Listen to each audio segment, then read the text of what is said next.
first phase of drywall, mudding, finish work, mudding and taping. Those are key words you might want to punch in.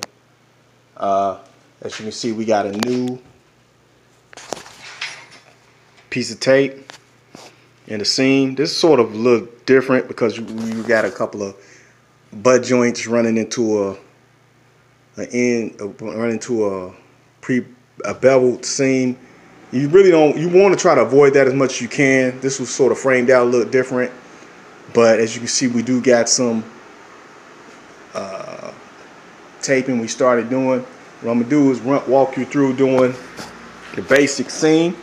As you see, when the drywall is laid up right, as you can see, it's got a beveled edge. You know, it's got a beveled edge to accept the tape and the mud correctly. So I'm gonna sit my phone down. We're gonna get us the right. We're gonna get us the right camera angle. Hopefully. Oh yeah, that's good right there. First try. Gotta get a tripod. Gotta get a tripod. All right. So what we're gonna do is I like to use pre-mix. That's just me. I'm not in a rush. Pre-mix. I wet a little bit more. What you probably want to do is get your tape saturated. If you get it saturated right, it will not have bubbles. It will not peel off.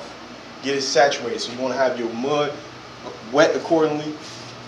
So what I like to do is lay my mud in my seam. I'm trying to let you see what I'm doing. I like to go sideways first. That's just me. I mean, this is something that, you know, if you first time doing it, you might want to check out several different videos, see what you like first, see how this person's doing it, that person's doing it. That's how I learned how to do it. I actually learned how to do it by reading. Let's show you how long I've been doing it. No YouTube. It wasn't a YouTube. Use the tube for sure. You do it. It was called Learn. That's how I learned how to do it. Alright, I like to spread it evenly. And because we in this bevel joint, once I get it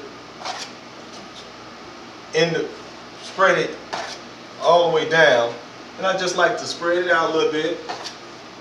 I'm using a 4-inch knife. I don't really do my taping with my first tape coat with a 6-inch knife. It leaves too much on. That's just me.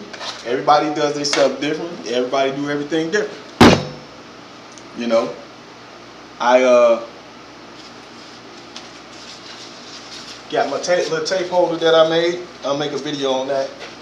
Can't take that patent pending. All right.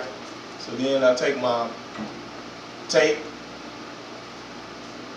line up the line with the seam.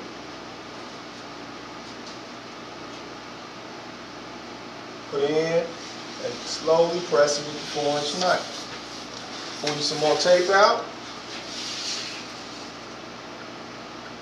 Press it into the mud. Slowly press it down. Do it one more time.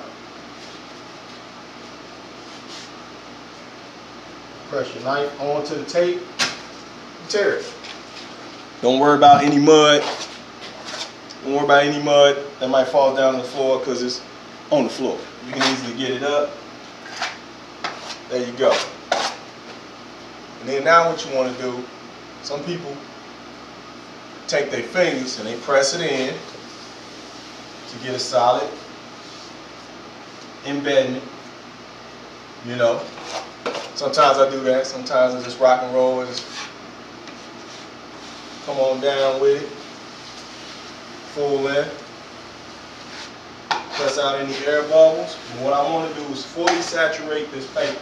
If you get the paper fully saturated, the paper will not come back up. Will not come back up.